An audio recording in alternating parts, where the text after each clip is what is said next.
Hello.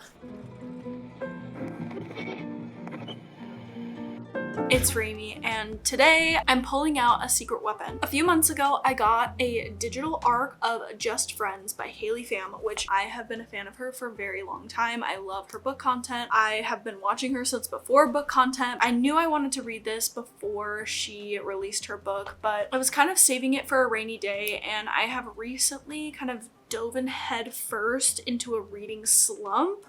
So I was like, let me pull out the big guns, read something that I'm really curious and excited about, and maybe that will help. If you don't know, Haley Pham is a YouTuber, content creator. She started out doing more lifestyle videos and then really dove into the book side of things. She has fallen in love with reading, and she recently wrote her first book, Just Friends, and it's a second chance romance, and I'm so excited and so I can't believe that I got approved for the arc. That's crazy. I'm just overall so excited for her to go through this journey. There has been a lot of discourse online about her releasing a book. I haven't read the book yet, so I don't have an opinion on it yet, but what I will say is I think it's really exciting. I like her as a creator, and I want to be respectful in this review. Whether or not I like the book or I don't like the book, I think being kind and respectful is always necessary. I did start reading a little bit of it last night. I'm only about 5% of the way in. So far, I'm liking it. I think that something that I've heard kind of cycled around is kind of her use of different adjectives and descriptor words, feeling like they're a little out of place or clunky or awkward. And I will say that I do understand what people are talking about. There have been a couple of descriptor words that I've been like, not sure why that was used, as opposed to something that would maybe flow a little bit more naturally. But I know that she is a vocab junkie. She likes learning new words. She likes having big words in her books and getting to look up a new word and be curious about words. How many times can I say words? So I can understand where she's coming from, where that's a personal taste and a personal preference of hers. Just something that I did notice going, just even within the first 5% of the book starting out. I feel like I've been in such a weird mood personally. Life has been so busy and overwhelming in so many different ways, and to just sit down and film a reading vlog almost feels a little frivolous, but it's something that I enjoy. It's something that I'm passionate about. It's something that I feel excited to share. It's something I love consuming and watching. So I feel like I just kind of need to get over it and just do it, because it's been too long since I've filmed just a good old reading vlog. I wanted to share this journey because I know that Haley Pham is such a loved creator, and I'm hoping that I personally really enjoy this book, because I want to be able to shout about it from the rooftops and be excited about it. And even if I don't enjoy the book, I'm still just so excited to see someone in the community reach a milestone of writing a book. That's an incredible accomplishment, and she should be proud of herself no matter what. Let's dive in. It's snowing, I have the fireplace on, and it's gonna be just a nice cozy reading vlog.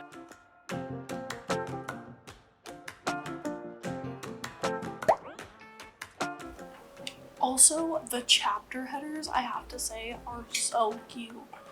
Look at that. Oh, I'm obsessed.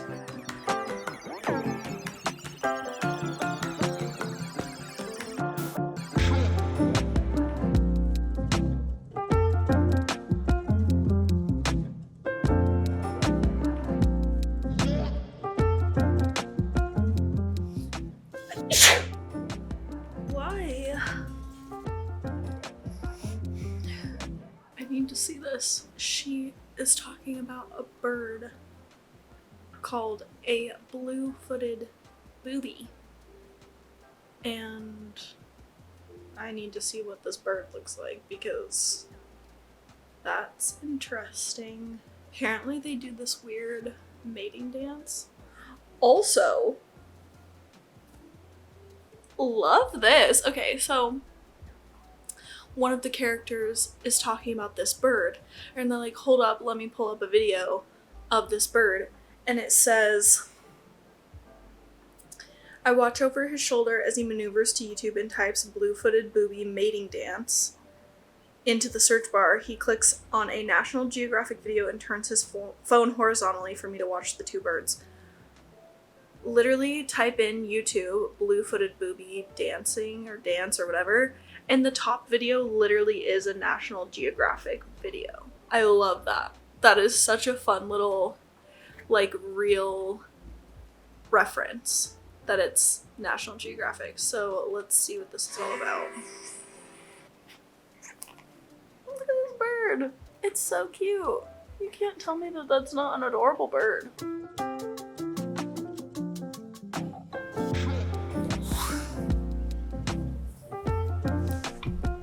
So, I got to 15%. So that's good. Did I fall asleep? Yes. My bad. But I will say, partially the book, only because it's just a little bit slower, but I will say that laying here in this corner of the couch when the sun is coming in and it's like late afternoon, that is my kryptonite, okay? That, like, me not falling asleep here in this corner when the sun is hitting my face is almost impossible. But I am enjoying it. I like the flashbacks.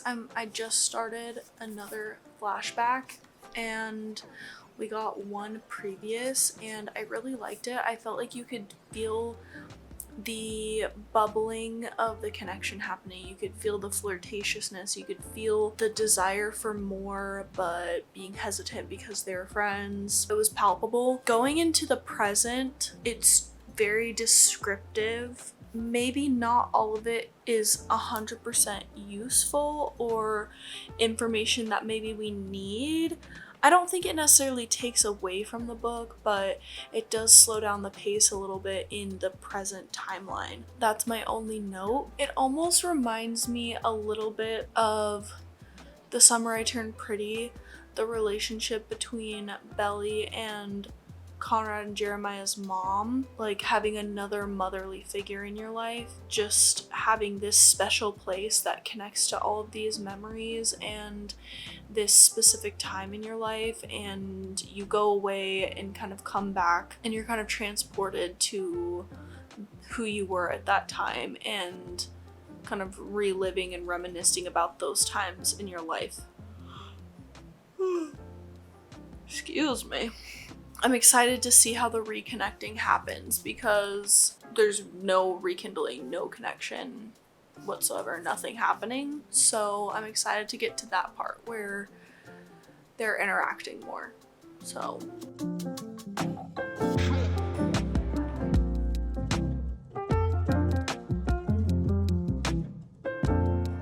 when she hits it hard. Oh my gosh. I'm gonna cry. This is the thing that is always so crazy to me in books. It gets me every time when an author is able to put into words something that I've either never talked about or I've only shared with a very few people in my life, and to have like a complete stranger write something that it hits such a sensitive area is always such a crazy experience to me. And yeah, she definitely did that with this one. Wow. It's already been an emotional day, not gonna lie, so this was just unexpected and very beautiful.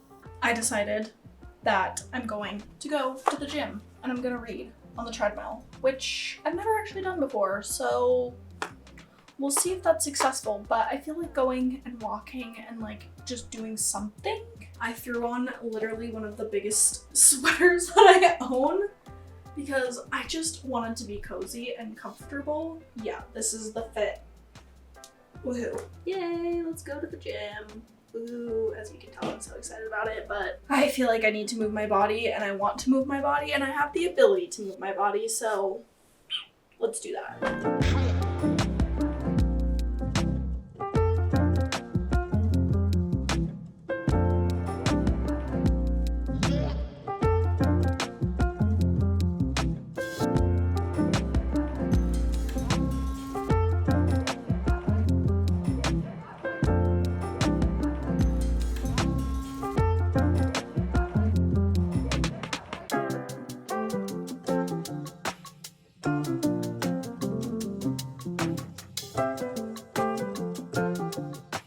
never read and walked on the treadmill at the same time. I'm not sure that I loved that. I started feeling kind of, not dizzy, but just like eye strain, like my eyes didn't really like it. And I felt like I was kind of leaning forward to see, so I was trying to correct my posture, and I don't know. So I don't know if reading at the gym is for me, but I've always wanted to try it. I did get to 55%.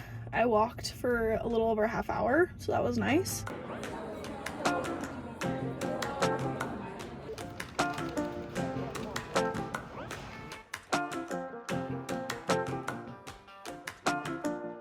Not gonna lie, this reading did not really go as planned. I wanted to film so much more. I wanted to do more. I wanted to, you know, go out to a coffee shop. I wanted to, I don't know, I wanted to incorporate a lot more into this video, and I think sometimes when you have chronic illnesses, things don't always go as planned. I was just ready to scrap the video and be like, no, I didn't do enough. I didn't make it entertaining enough. I didn't, you know, whatever. But I think the main point of this video was to read this book, to experience this book, and to share my thoughts about it. Is it gonna be my most entertaining video? Probably not. I didn't want to give up. I didn't want to let feeling crappy take away something that I was so excited about. So it doesn't look how I wanted it to, but it's still an honest review of my thoughts on Just Friends. I finished it last night. I've been pretty much doing all of my reading from bed. As I got more into the story, I was very much sucked in. I was very much curious about how things would play out. I appreciated that our characters were not some cookie cutter perfect character, and while sometimes it kind of made it hard to understand or relate to that character and their decisions or the way that they handled things, I think the story overall really engrossed me. I think everyone who's been a reader has thought about becoming a writer because it's something that we love, but I think it's such a different skill, and to me, trying to contextualize the ability to write a complete story that has a complete plot line, I think I have a really hard time wrapping my brain around actually executing that. And to see someone who's never done that before do it in such a complete way, like, it is a complete story. I didn't feel like there were really like any missing parts or missing pieces. Is this like the best book I've ever read in my whole life? No, but is it one that I would definitely recommend? Absolutely. I would absolutely recommend this book. I think I'd give Just Friends, I think I'd give it a 4-star. I'm really honored to have gotten an advanced reader copy, but I don't know why, but I'm glad I did. Yeah, let me know if you guys wind up going to pick up this book, what your thoughts are. I know there's a lot of discourse about it, so I'd be curious to have some constructive and positive discourse in the comments. I hope you enjoyed, and I will see you in my next video. Happy reading. Bye.